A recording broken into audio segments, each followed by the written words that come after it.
Good evening, friends. Let me drop this down a little bit. It's my pleasure to be able to introduce our last honoree of the night, my friend Mary Zendejas. Mary was born in the state of Michoacan, Mexico, to Eliodoro and Maria Zendejas. She is one of 9 children. Mary came from humble beginnings, rooted in hard work and determination personified by both her parents. Her father was part of the Bracero program, an agreement between Mexico and the U.S. to cross borders to work. He labored in the fields of Oxnard and Salinas. Equally hardworking, her mother worked in a belt factory. Mary was a happy baby. At the sweet age of 8 months, she was diagnosed with polio. By her toddler years, her parents immigrated to the United States in search of better health care for Mary. They had to leave behind her 3 siblings with other family members because they could only bring 1 child with them. Some years later, her father saved enough to buy their first home in Compton, California. He was then able to reunite his children who were still in Mexico with the rest of their family and other siblings here in the States. What could sound like adversity from the beginning, you'd never get that impression from Mary. She was thriving and doing well. She loved school. She was always told that she was the brains of the family. She says that's how her self-esteem grew. In high school, Mary began to use her wheelchair full-time. Mary is a first-generation college graduate. She graduated with a Bachelor of Arts in Speech Communications from Cal State Long Beach. She serves as a role model to her 27 nieces and nephews. They range in age from 31 to 1. She's got a long time to go. Mary was always determined to be independent. After college, defying cultural norms, she decided she would leave her parents' home to live on her own. Tradition was to wait until you were married to leave the family home, but Mary was ready. She had wonderful caregivers that helped her live to her full independence. In September 2002, life took a turn and brought Mary to a dark and isolated place. Mary had an accident. She shattered her humerus in a fall. She lay in pain and bleeding until somebody found her. That day, that accident shook her to the core. From one second to the next, life no longer existed in the same way. She was so active, thrilled by her recent acceptance to Leadership Long Beach. She was just ready to dive in. She went from being independent to dependent. Depression set in. While Mary's friends she watched her friends excel, things felt heavier and heavier for her. Mary said, "I was in the dark for 8 years." She said what got her out of the dark was another disabled person. And we're going to uplift Cindy Soto. And I'm sure some of you know her. Cindy is paralyzed from the neck down. Watching her, active in her community, doing and giving so much, was incredibly inspiring. Cindy had a light in her eyes that could not be ignored, a light that reflected back at Mary. Cindy changed Mary's life. Heavily inspired, Mary started volunteering at the Independent Center for People with Disabilities. It was great, and she was back. In 2010, she heard about the Hate Crime Victim Assistance Team, or as some of you know it as the A-Team, a joint program between CCEJ and the City of Long Beach Human Dignity Office. In class, Mary was the most popular teammate. She was caring, a great listener, and truly wanted to support people in times of need. Mary generously shared that her experience with the A-Team gave her a reason to just be. She said, "People out there really need my help. It's a great opportunity to give back. It was life-giving, fuel for me." She said that it was her goal to make a difference for one person every single day. That same year, Mary's father got sick. She was with him every day. She said she was in charge of organizing the family, making sure that everyone was in place. She became an advocate for him during this time. Her father passed away in 2011. The rock in the family was no more. He had always let Mary know she was important. She remembers him telling her, if you do something big. And she did. Those words and those feelings carry her every day. Everything Mary does, she does in the spirit and name to honor him. The something big came soon, and with little warning, she found herself competing for the title of Miss Wheelchair California 2012. She was crowned, and she decided that with this new platform, she would advocate for more accessibility and policy change to enhance the lives of people with disabilities. Mary says her greatest accomplishment is creating her own organization, Professional Ability Association of America, where she serves as the founder and the executive director. Her goal is to support the growth of professionals with disabilities and provide a space where they can be proud of their accomplishments, where they can be uplifted, where they can be celebrated. And she said very pointedly in our interview, we aren't an afterthought anymore. Mary is so hard to keep up with these days, and if you know her, you know this is true. She's a social butterfly, always busy, always having fun. You'll find her somewhere along Long Beach having dinner with friends, with family. In her spare time, she's a board member for Ms. Wheelchair America, serving as secretary. Aside from leading her own organization, Mary works part-time at Cal State Long Beach in the Disabled Student Services Department as director of the Bridge Project, a mentoring program for students with disabilities from Jordan High School. And if you remember what Dr. Sanders said about what we're seeing, it's so important, Mary, the work that you're doing. Earlier this year, Mayor Garcia appointed her to the Long Beach Transit, which she describes as a huge win for us in the community. Mary is a self-proclaimed survivor. I call her an inspiration. Friends, I present to you Mary Zendejas, 2016 Jean Lentzner Awardee.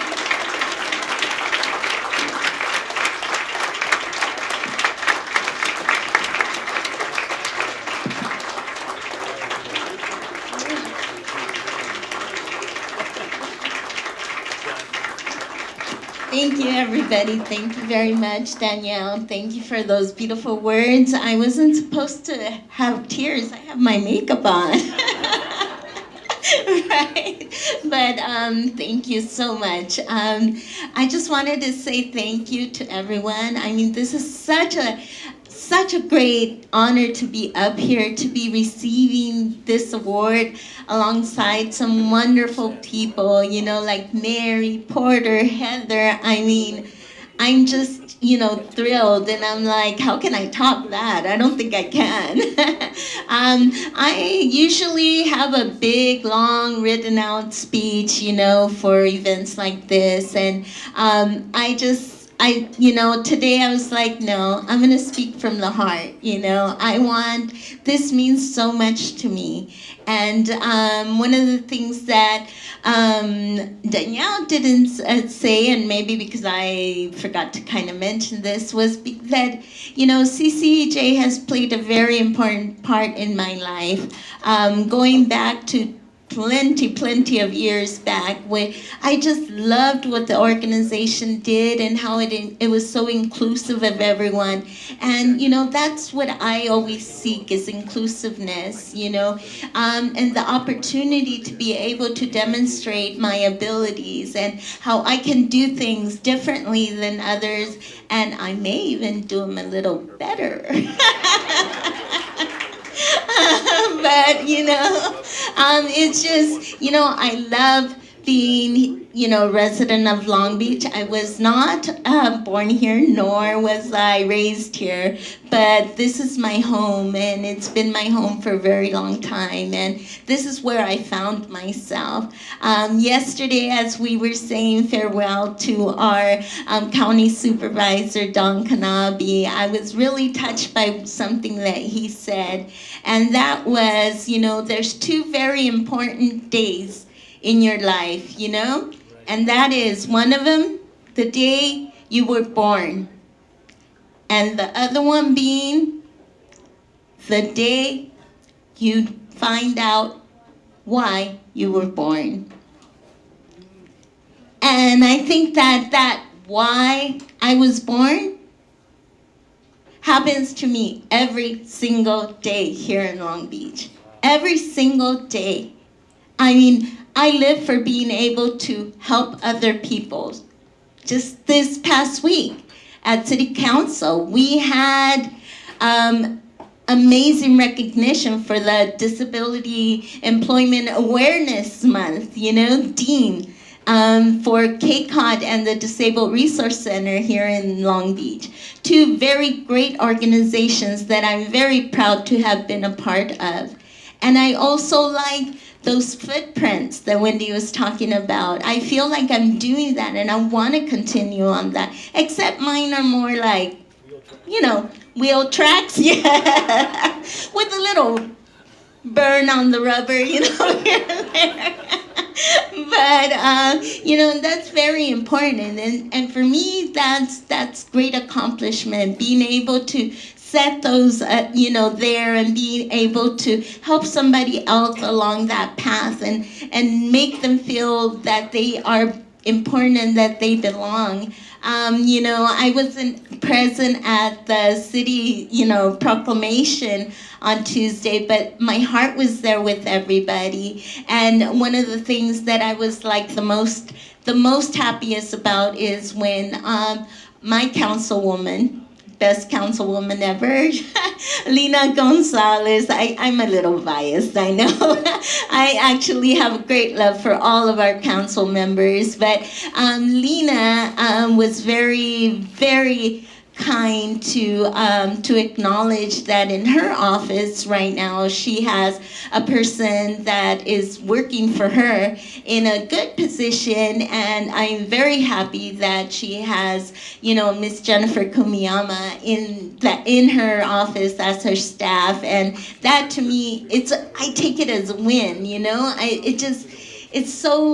It's so awesome to feel it in your heart when someone else gains a win, and that's what my life is about, and that's where I come from, a place from love and encouragement and wanting to do everything for everyone, sometimes a little too much, but